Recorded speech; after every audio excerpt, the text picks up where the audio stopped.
el tiempo, si estableciera a través del potencial de la conciencia una relación consciente con ese anti-yo, me podría pronosticar el futuro y podría regresar al pasado desde mi presente y en cualquier momento. Parece inaudito, ¿verdad? A nivel de imaginación, todo lo que queráis. Pero vuelvo a reiteraros que aquí hay cierta base concreta. Por lo tanto, argumentativa. Lo que está claro es que estos dos universos, mundos, estados, o como queramos llamarle, se comunican. Y que el medio que utilizan para comunicarse, hemos encontrado que es otra partícula a la que llamamos fotón. Oye, ¿el fotón ya lo conocemos? A eso le llamo luz. El fotón es la unidad del fenómeno electromagnético. Es la energía electromagnética.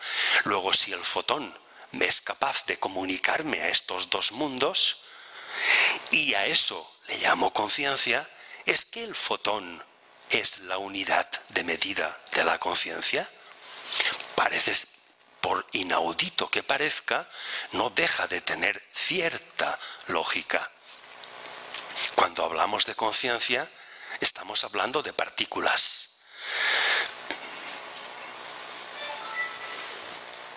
Bien, partiendo de la constante de Planck, llamamos partícula, para ver si algo es una partícula o no, vimos que teníamos que hacer dos operaciones. Primero, calcular la acción de una partícula, que es multiplicar la masa material de la partícula por la velocidad a la que se mueve y por el radio de la órbita de su movimiento. Esa multiplicación, acción, me dará un número. Bien, pues ese número lo comparo con el valor de h, de la constante de Planck. Y la constante de Planck vale lo que valga esa división de ahí. 6,62 dividido por la friolera o el número de 100 quintillones. Es decir, el número 1 seguido de 32 ceros. Por lo tanto, si el resultado de esa multiplicación me da un número superior al resultado de esta división, diré que eso no es una partícula. Por lo tanto, le aplicaré las leyes de la materia, no las leyes de las partículas. Pero si esta acción me da un número inferior, más pequeño, a lo que me da el resultado de h, diré que eso es una partícula y le aplicaré la mecánica cuántica y le aplicaré las leyes de las partículas. Y entonces veo que lo que llamo materia y tiene sentido común y lógica no tiene nada que ver con la lógica y con el sentido común de lo que llamo partículas. Porque una partícula es capaz de atravesar una pared y porque una materia no, porque yo no. Por lo tanto, las leyes que siguen la materia y las partículas que la constituyen no son las mismas. Hoy no tenemos otro medio para diferenciar entre qué es una partícula y otra que esta comparación. Pero bueno, ya es mucho. Vayamos a ver. ¿Alguien se ha parado a contar cuántas partículas por término medio tiene el cuerpo físico de un ser humano? Pues sí, hay quien se ha molestado en contarlas, no sé cómo. Pero dice que tenemos 7.000 cuatrillones de átomos. Ojo, se ha podido computar un valor medio del número de átomos que nos constituyen, no el número de partículas que constituyen a estos átomos, lo cual resultaría un número impronunciable. Pues bien, si nos constituyen 7.000 cuatrillones de átomos, eso que llamamos voluntad, oye, ¿los pone firmes a todos? ¿Los orienta en una dirección? ¿O hay átomos que van ejerciendo una voluntad que no es la mía, sino la suya? ¿Y a quién pertenece esa voluntad que no me hace caso a mí? ¿Para qué me esfuerzo? Me esfuerzo para que esos cuatrillones de átomos se armonicen. Que yo sea un ser armónico. Si soy un ser armónico es que hay un equilibrio en mí entre lo que es materia y lo que es antimateria. Lo cual quiere decir que encontraré una razón por la que existo. Y a esa razón es la energía o voluntad que aplico a la materia. Y ya sabemos, ya hemos visto, qué le ocurre a mi materia o a la vuestra cuando le aplico una energía. Por lo tanto, parece que esa razón que me armonice todos los átomos que nos constituyen, parece que sea esa energía la que vengo llamando alma. Y la capacidad de armonizarlos vengo llamándole conciencia. Ya tenemos otra definición. Sócrates decía, la razón es la naturaleza del alma. Sócrates no sabía nada de estas partículas y tal. Pero bueno, he rescatado la afirmación socrática porque tiene realidad y aplicación a todo lo que estamos hablando. ¿Qué efecto produce esta armonización? La relación entre dos mundos. Y le vengo llamando conciencia.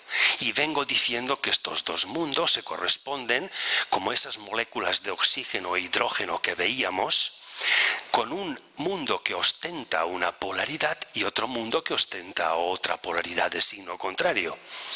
¿Qué efecto produce el contacto entre dos polaridades de signo contrario? Un efecto electromagnético. ¿Y esto qué es? Luz. Luego, si ese equilibrio se produce en mí, me convierto en un ser electromagnético, emanador o emisor de luz. ¿Cómo podría hacer prácticamente esto? Que puede ser o constituir una falacia. Podría hacerlo buscando esa razón. Uno de los métodos más argumentados por la psicología es aquel que ya os expuse aquí. Lea usted un texto de 20 renglones, redúzcalo a 5 renglones. Lea ahora el texto de 5 y el texto de 20 y calibre si lo que ha escrito en 5 renglones le sugiere lo mismo que lo que había leído con 20. Si no es lo mismo, vuelva a redactarlo en 5 renglones. Y así sucesivamente hasta que vea que todo el contenido de los 20 renglones está en 5. Bien, reduzca ahora esos 5 a 1. Exprese todo lo que había en 20 renglones en un solo renglón. Haga la letra como quiera, de grande o de pequeña, pero no pase de un renglón. Cuando lo que le sugiere ese único renglón sea lo mismo que lo que le sugería la lectura de los 20, quizá haya encontrado usted la razón de la escritura de aquellos 20 renglones, lo cual quiere decir que ha encontrado usted el alma de aquel texto, la razón por la que el escritor lo desarrolló en 20 y usted en 1, diciendo lo mismo. Vemos que aquí se establece un equilibrio en forma de que estoy conforme. Estoy satisfecho y me encuentro conforme en la lectura de ese renglón y en la lectura de los 20. Hay un equilibrio en mí. ¿Y qué genera ese equilibrio? ¿Qué genera la unidad de esa duplicidad? Lo que me genera es un campo electromagnético. Volvemos a lo mismo, un fenómeno electromagnético. A nivel planetario, nuestro planeta Tierra tiene su propio campo electromagnético y os lo he representado aquí como una curiosidad. La curiosidad es que sabéis que el polo norte está arriba y el polo sur abajo. Sin embargo, los polos magnéticos están invertidos. El polo norte magnético está abajo, en el polo sur geográfico, mientras que el polo sur magnético está arriba, en el norte geográfico. ¿Y por qué los magnéticos están invertidos? Porque las líneas de fuerza del campo magnético de nuestro planeta, como veis, salen desde abajo y van por la parte inmaterial del planeta y se introducen por arriba y atraviesan toda la parte material. Luego, de norte magnético a sur magnético, va por dentro de la materia y por el sur magnético sale y regresa al norte por fuera de la materia, exactamente igual que el campo electromagnético de cualquier ser humano. Tenemos dos polaridades, como hemos visto que todo átomo las tiene, y como nos constituyen átomos, nuestro polo sur magnético es el emanante o emisor de nuestra propia fuerza o energía de voluntad, que regresa a nuestro propio polo norte magnético. Funcionamos a nivel de electromagnetismo lo mismo un ser humano que el planeta Tierra. Una curiosidad es que la forma del campo magnético terrestre no es una forma perfectamente simétrica. La superficie que abarca una polaridad a la izquierda no es la misma que la que abarca a la derecha. Como veis, aquí lo tenéis representado. Si aquí está el Sol, el viento solar o la radiación cósmica solar emana sobre la Tierra, incide sobre el campo magnético terrestre y hace que el campo magnético de la Tierra se achate y se aplaste en la cara que mira al Sol y se alargue en la cara opuesta. De manera de que hay representaciones, no fotografías, sino representaciones en las que se muestra una franja más grande de la parte prolongada y curiosamente esta zona de plasma se prolonga de manera de que a ese campo magnético terrestre lo divide en dos, uno en la parte superior y otro en la inferior. ¿Por qué os digo esto?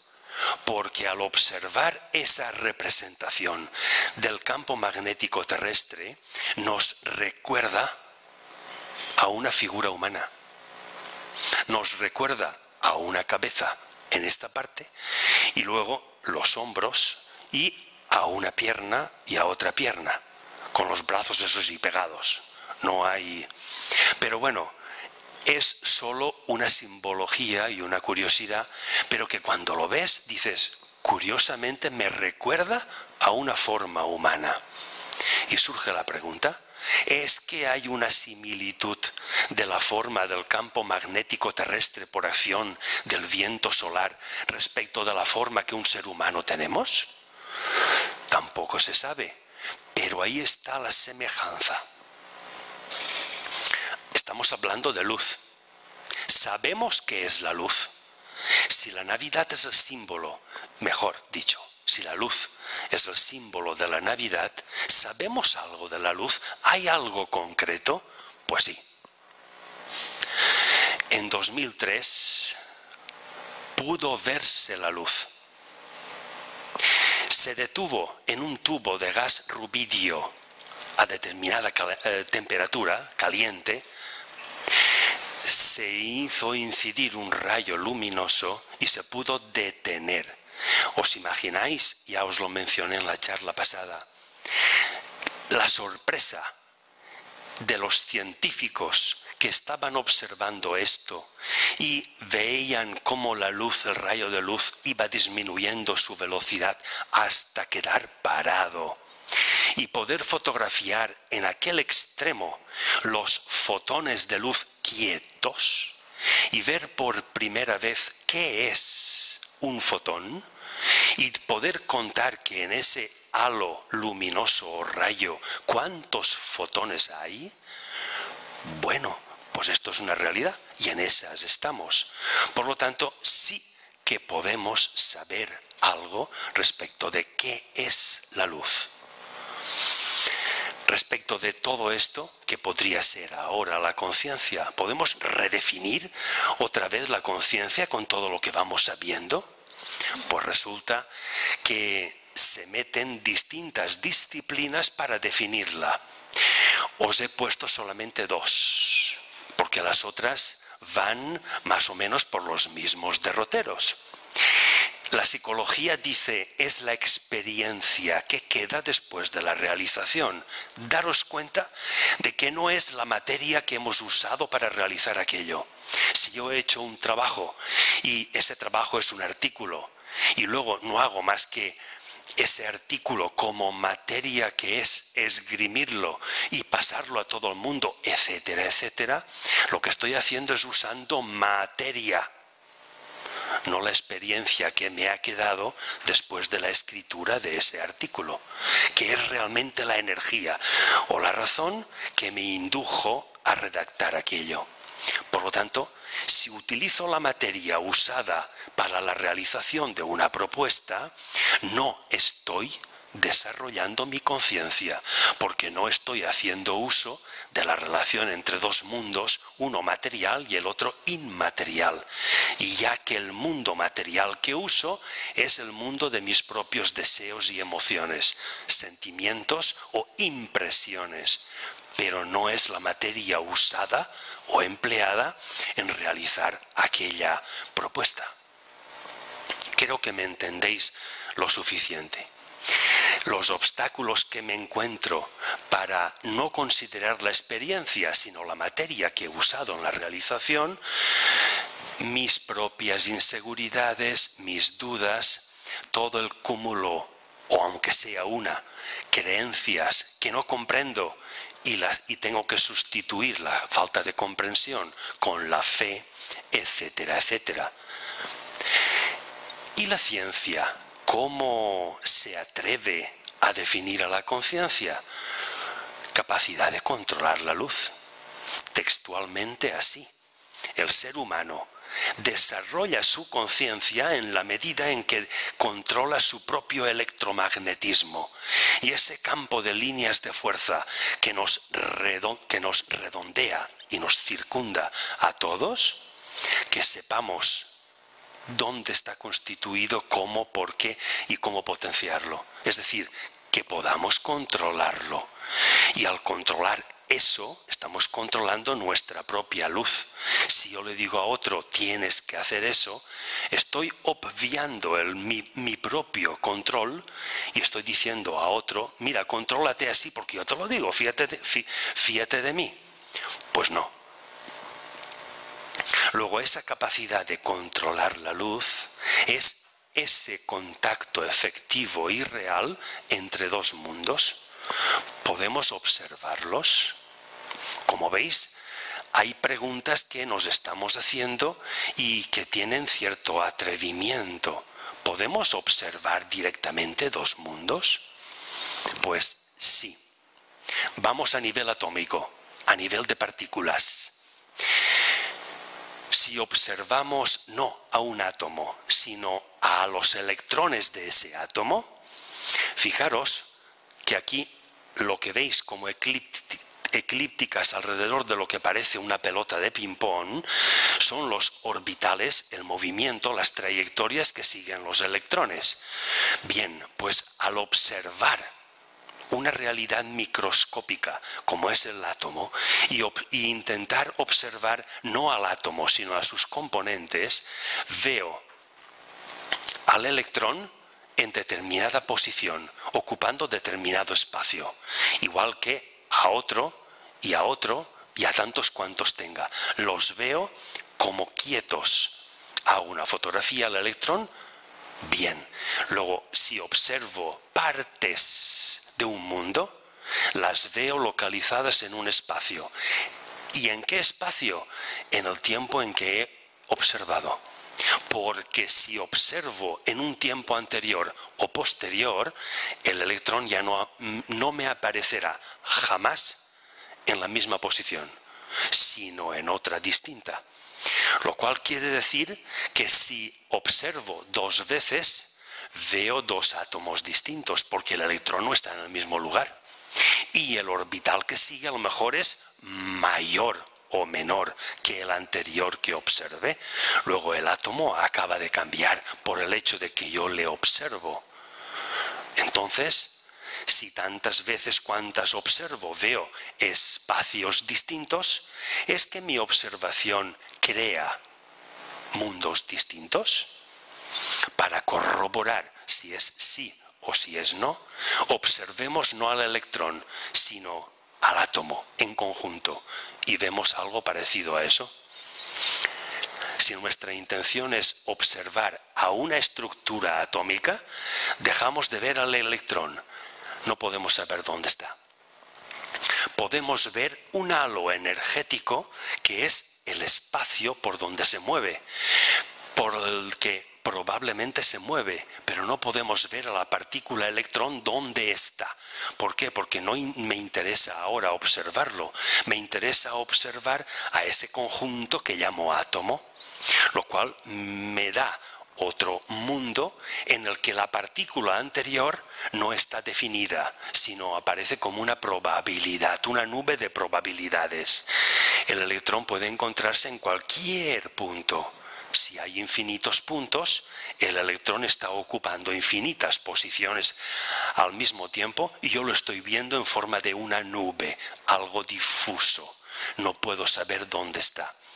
Es decir, cuando observo a un conjunto no puedo ver las partes y cuando intento observar a una parte no puedo saber del conjunto. Esta es la conclusión. ¿Puedo observar a dos mundos? Sí. Pero todavía no hemos podido salir de estos dos condicionantes. Por lo tanto, si cuando observo el átomo, el electrón ocupa infinitos lugares, es que el electrón está clonándose a sí mismo, como hacía el fotón. Y es que el electrón, ¿para qué se clona? ¿Qué razón tiene de que no pueda verlo? Porque hay infinitas copias de él mismo. No se sabe todavía el motivo del electrón para que esto sea así.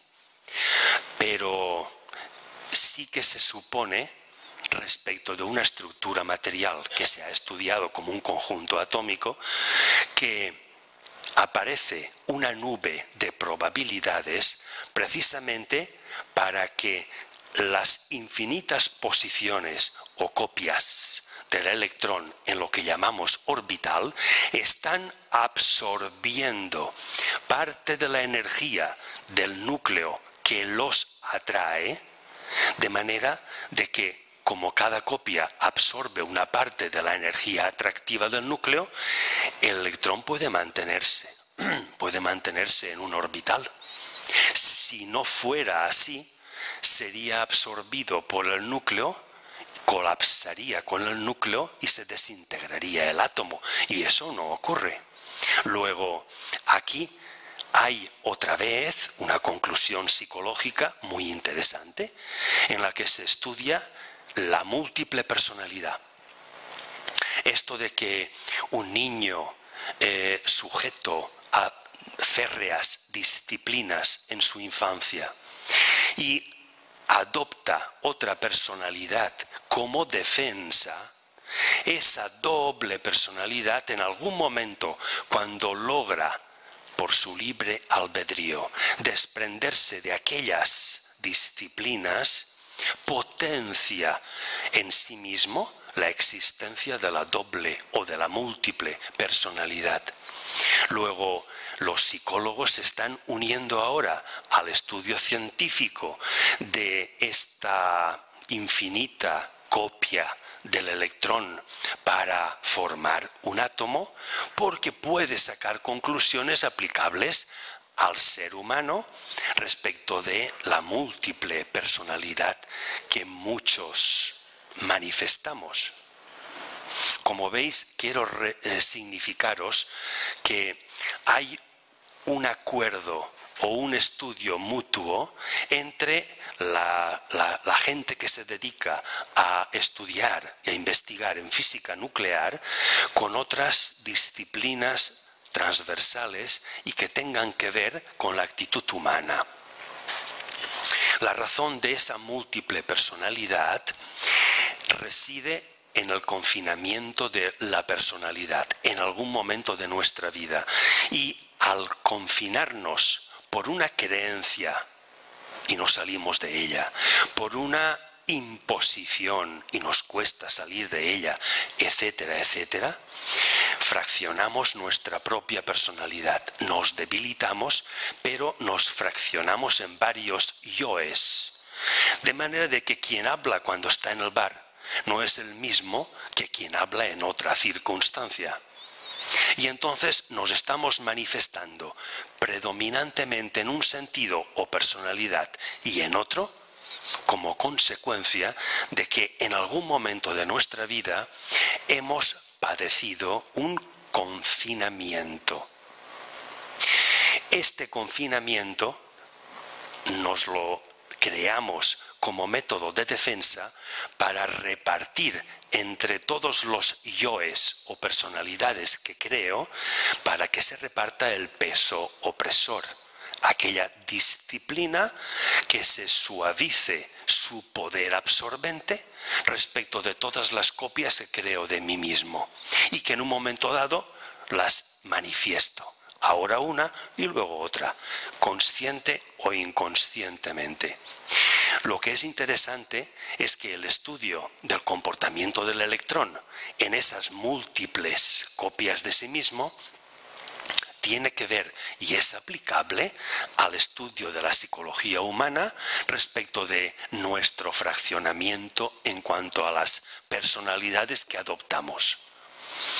Estos dos mundos o dos realidades podríamos resumirlos en causa y efecto. Y os lo he puesto como interrogante para que no sea una afirmación, sino una sugerencia. ¿Podría estar relacionado con causa y efecto? Ejemplo. Disparo una bala. Si pretendo, y es un ejemplo que viene a corroborar lo del átomo cuando observaba el electrón o cuando observaba el átomo, si utilizo una cámara ultra rápida y intento fotografiar a la bala, me aparece algo como lo de la imagen de la derecha, una bala suspendida en el aire, pero no puedo saber exactamente en qué dirección va. Es decir, veo su posición, pero no puedo identificar exactamente su movimiento, ni a qué velocidad va. Es decir, veo la imagen, veo al electrón, pero no puedo definir más cosas. Ahora cambio, intento ver la trayectoria y el movimiento y la energía que usa la bala. Y fotografío con la misma cámara ultra rápida el momento que sale del cañón. Aquí no veo la bala. Aquí veo el halo energético, la explosión de la pólvora y veo con más detalle la dirección y el sentido en la que se va a mover o se está moviendo la bala. Es decir, o veo una cosa o veo otra, o veo un efecto o veo lo que lo ha causado.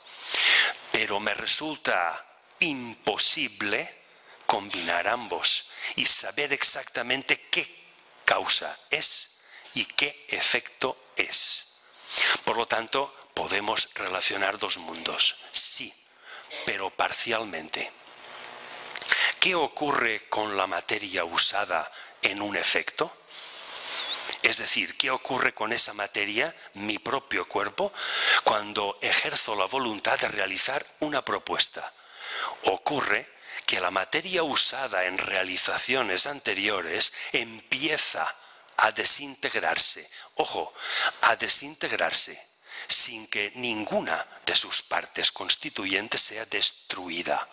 No se destruye nada, pero parte de lo que fue deja de ser, sin que nada se pierda, solo que cambia de forma. El experimento lo tenemos respecto de un átomo. Cuando desintegramos en laboratorio a un átomo, jamás vemos salir a los electrones en el mismo sentido. Jamás.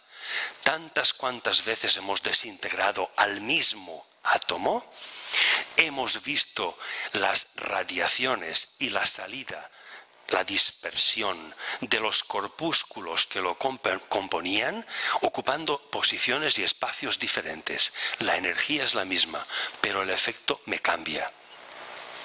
Lo cual quiere decir que si, como analogía microcósmica, tengo la desintegración atómica y que la voluntad puede producir eso, que la voluntad es dual y tiene, por eso es dual, dos capacidades. Y en esto consistiría la conciencia. La primera es que me produce un efecto y es el de desintegrarme parte de la materia. Y la segunda es el otro efecto y es que parte de aquella materia desintegrada me la vuelve a integrar. He aquí, en esta nueva integración, la natividad. He aquí la Navidad. Esta integración nueva que me proporciona la voluntad, el ejercicio de la voluntad, conscientemente. Luego esa nueva integración nace una nueva luz porque es el resultado de un fenómeno electromagnético. Volvemos a tener ciertas semejanzas con la Navidad. Redefinimos ahora de nuevo la conciencia. Capacidad de hacer y deshacer. Podríamos definirla así. ¿Y cómo ejercitamos la capacidad de hacer y deshacer? Observando. ¿Qué es lo primero que hace falta para que cree una propuesta? Observar a mí y a mi alrededor. Y así puedo identificar qué es lo que necesito o pretendo hacer. Sin atención y observación no puedo elaborar esa propuesta. Luego, la observación es la primera cualidad psicológica humana que hace falta para el ejercicio de esa voluntad y para que algo hecho ya en mí empiece a desintegrarse. Y esa nueva integración me provocará una nueva natividad. Hemos visto que esa capacidad observadora me cambia el átomo. Y si a mí me constituyen átomos, mi materia está cambiando. Luego, conclusión, después de haber hecho o llevado a cabo una propuesta, no puedo ser la misma persona. Físicamente no soy el mismo. He cambiado. Fijaros hasta dónde se especula y qué larga es la afirmación que os voy a soltar, que se dice y se afirma y se demuestra, aunque con una realidad microcósmica, que el hecho de tomar un metro me refiero a una cinta métrica, y medir la longitud de una mesa, cambia la estructura material de la mesa, solo por el hecho y la intención de observarla. Ocurre que mis ojos no son lo suficientemente perspicaces para poder ver que en la mesa algo ha cambiado. Pero basta que deposite mi intención de observar y hacer algo con una estructura material para que esa materia, ejercicio de mi voluntad, empiece a cambiar.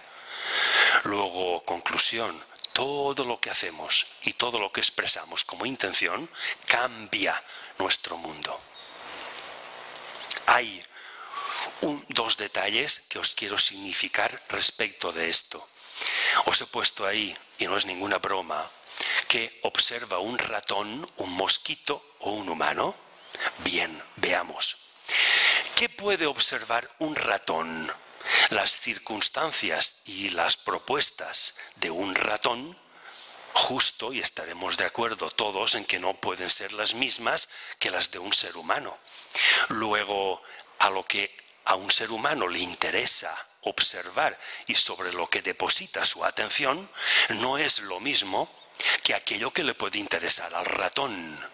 Lo cual quiere decir que la percepción del ratón constituirá un universo y percibirá datos de ese universo que nosotros no podemos percibir.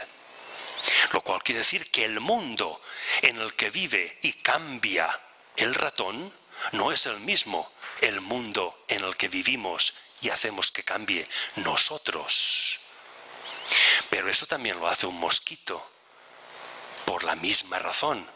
Luego, si nosotros con nuestra capacidad observadora vemos lo que vemos, un mosquito con su propia capacidad observadora ve también lo que ve.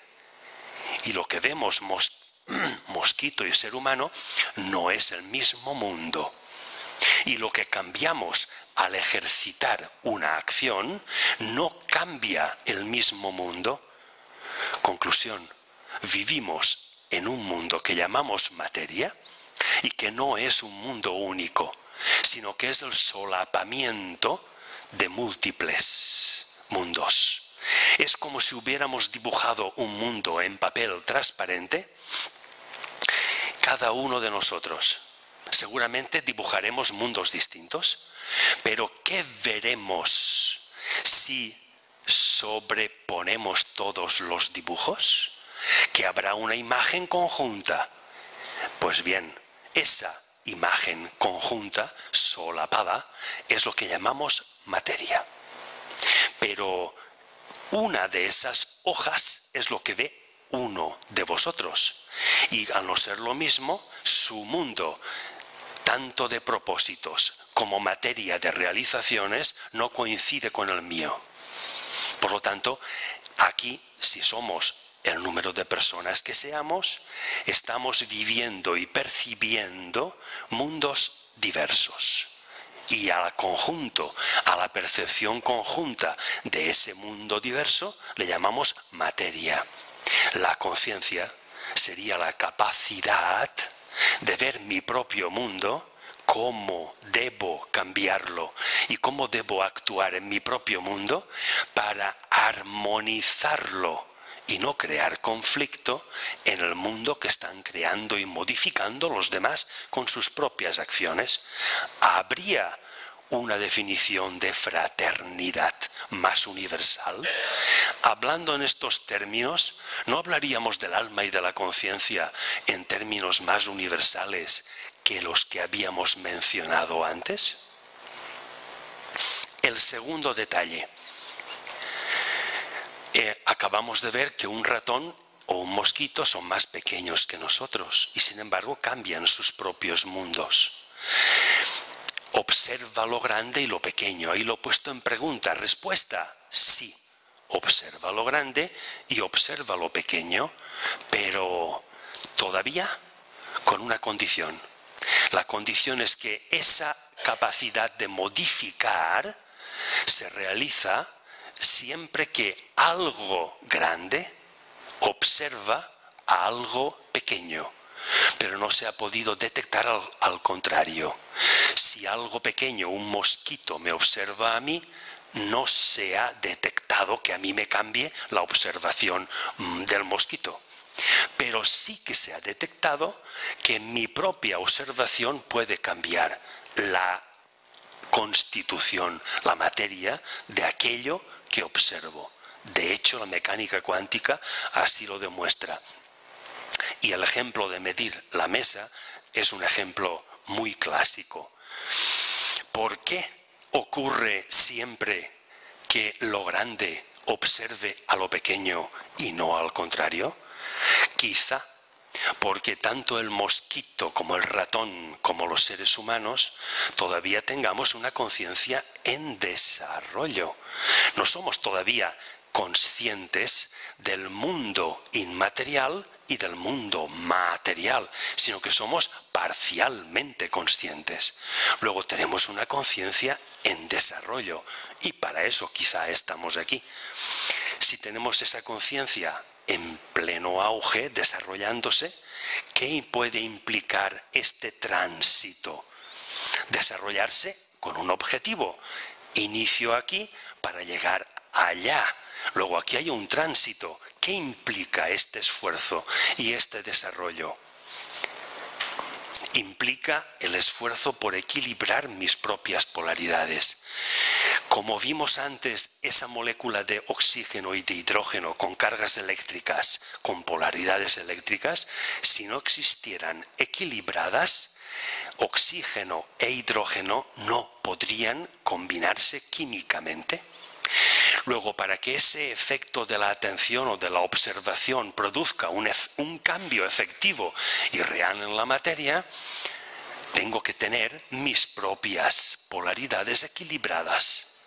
Y eso implica que hay una diferencia de movimientos pendulares. Si tenéis un péndulo quieto, suspendido de un hilo, y lo dejo que se balancee y no muevo mi mano, el péndulo se va a balancear de una manera equilibrada a uno y a otro lado hasta que va perdiendo la fuerza inercial y llega a su estado de quietud o de reposo. Bien, pero ¿y si en uno de los movimientos pendulares lo agarro y lo subo más? Resulta que si viene de aquí y hasta la vertical recorre esta distancia, si ahora aquí lo sujeto y lo subo hasta aquí, hay un recorrido mayor en esta parte que en esta. Ese péndulo no está equilibrado y al soltarlo me producirá un segundo movimiento fruto del desequilibrio que acabo de originarle. Por lo tanto, el movimiento pendular es inevitable y es manifestación de la acción humana. Pero el movimiento pendular desequilibrado es porque predomina una atención hacia lo material sobre la atención hacia lo espiritual. Lo cual quiere decir que en nuestros cuerpos, debido a que atendemos más a estructuras materiales que no a estructuras espirituales o inmateriales, tenemos un movimiento pendular que no está en equilibrio. Por lo tanto, a aquellos cambios que propiciemos en nuestro propio cuerpo y en nuestro entorno son cambios fruto de ese desequilibrio. Lo cual quiere decir que ese desequilibrio va a crearme un mundo en el que la materia que lo constituye tiene más cantidad de una polaridad que de otra. Luego hay átomos desequilibrados, no tienen sus cargas en equilibrio. Y ya podéis deducir todos las consecuencias. Luego, si podemos ya concluir diciendo que si al observar deshacemos y hacemos de nuevo, esta observación tiene una intención, tiene un motivo. ¿Por qué observamos? ¿A qué dedicamos todo aquello que constituye nuestros pensamientos, lo que deseamos y nuestras acciones? Si el fruto de lo que somos es el resultado de lo que pensamos, deseamos y actuamos, y el fruto lo vemos que no nos gusta, quizá seamos a partir de ahora o adquiramos mayor responsabilidad.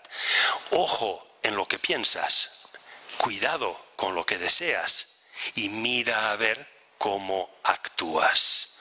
Porque si piensas, deseas y actúas de manera desequilibrada, no pidas que el mundo a tu alrededor cambie y tú te permitas el lujo de continuar pensando, sintiendo y actuando de manera desequilibrada. Responsabilidad. Y esta responsabilidad, ¿dónde empieza? Y aquí se inmiscuye otra vez el psicólogo y dice: ¿empezará primero con lo más sutil de mi propia materia? ¿Empezará con mi parte mental, con aquello que soy capaz de pensar? Y ahora, otro dato sorprendente: la ciencia, los ámbitos científicos se han atrevido con toda rotundidad a hablar sobre la conciencia y sobre la mente. Y han dicho, si el electrón alrededor del átomo adquiere infinitas posibilidades de ocupar espacios, es que la conciencia es aquella existencia de alternativas, sean dos o sean infinitas. Pero para que haya conciencia han de haber alternativas. Tengo que poder elegir, porque si no puedo elegir, estoy como al principio. No tengo voluntad de elección. Y ya vimos la charla pasada cómo sentenciaba Quevedo la falta de elección. Por lo tanto, para que pueda elegir, tengo que tener mente. Y debo usar mi propia mente, no lo que otra mente me dice que haga, sino mi propia mente. Luego, entonces, ¿qué es la mente? Si la conciencia son alternativas posibilidades y tengo que elegir a una entre ellas, ¿qué es la mente? La ciencia dice, es una energía transitoria entre dos universos paralelos. Esa energía y esos universos paralelos están en mí. No están a saber dónde, fuera del sistema solar. No, me constituyen a cada uno de nosotros. Luego, fijaros en las palabras que usa la ciencia para definir a la mente y a la conciencia. Energía transitoria, porque esa fotografía con dos manos que os había mostrado, una con un halo luminoso depositándolo sobre otra, es la representación de esos dos estados. Y esa energía es transitoria porque en cuanto una mano deposite sobre la otra aquella energía, se ha acabado el tránsito de la energía. Por lo tanto, se ha acabado el uso de mi propia mente. ¿Y qué tengo que hacer a partir de ahora? Usarla en otra energía que me provocará otra materia distinta y así sucesivamente. ¿Puedo tardar más tiempo? Puedo tardar menos tiempo, pero el intervalo de tiempo no importa y lo que importa realmente es el tránsito. No puedo aferrarme a aquello que Pitágoras nombraba como gnosis, conocimiento o sabiduría, si no se transforma en experiencia, porque la experiencia es el instrumento que usa la voluntad. Y cuando